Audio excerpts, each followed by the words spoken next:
World cup में शाहीनों का Bengal tigers के 205 रन हदफ का ताकुब जारी। 3 खिलाड़ी पवेलियन वापस। कोलकाता में पाकिस्तान के फास्ट बॉलर्स ने भी तबाही मचा दी। बांग्लादेश को 204 रन पर ढेर कर दिया। इब्तिदाई 3 विकेटें सिर्फ 23 रन पर गिरी। शाहीन शाह अफरीदी ने 9 ओवर्स में 23 रन देकर 3 खिलाड़ियों को आउट किया। हारिस रऊफ के 2 शिकार। वसीम जूनियर ने टेल का सफाया किया। मैकमिन के तमाम मैचेस देखिए ए स्पोर्ट्स पर बराह रास्त।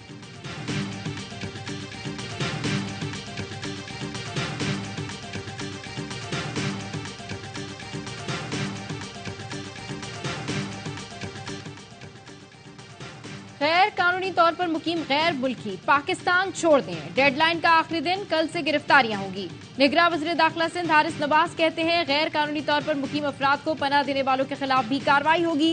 निगरान वज़ीर इत्तलात बलूचिस्तान का कहना है गैर कानूनी तारकीन वतन की जायदादों को सील किया जाएगा। पंजाब में गैर कानूनी तौर पर मुकीम गैर मुल्कियों के इनखला के प्लान को हतमी शक्ल दे दी गई। फैजाबाद धरने के दौरान बतौर चेयरमैन पैमरा मुझ पर और हुकाम पर डीजीसी फैज हमीद का दबाव था। फैज हमीद और उनके मातहत अफसरान टीवी चैनल्स पर दबाव डालते रहे।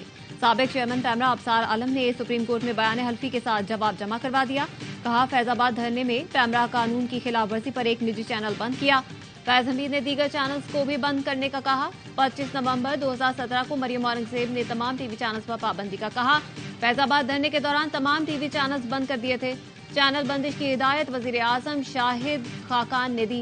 2 साल बाद मुझे ओहदे से हटा दिया गया।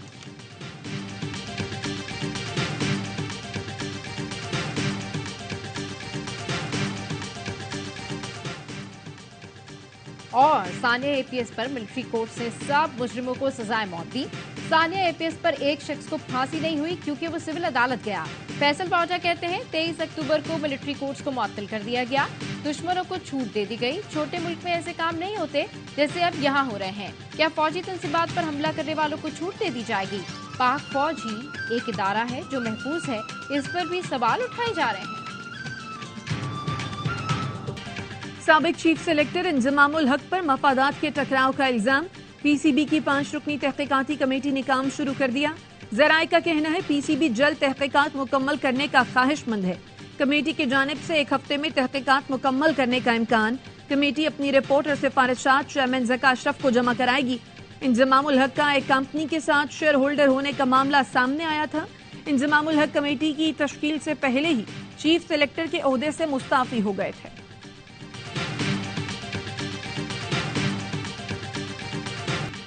नून लीग को लेवल प्लेइंग फील्ड वापस मिल रही है तो किसी को क्या एतराज है। लीगी रहनुमा एहसन इकबाल कहते हैं यकीन है नवाज शरीफ को इंसाफ मिलेगा और पाबंदी खत्म होगी। उम्मीद है जनवरी के आखिरी हफ्ते में इंतखाबात और नवाज शरीफ अगले वज़ीर आज़म होंगे। नवाज शरीफ जल्द चारों सूबों का दौरा करेंगे। सियासी जमातों के सरबराहान से मुलाकात करेंगे।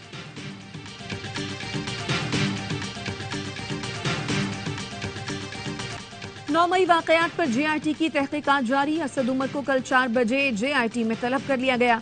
असद उमर को 5 थानों में दर्ज मुकदमात की तफ्तीश के लिए बुलाया गया है।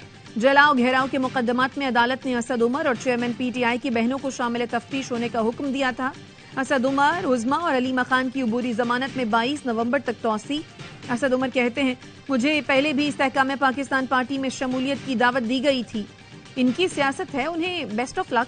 मैं तहरीक इंसाफ के साथ खड़ा हूं।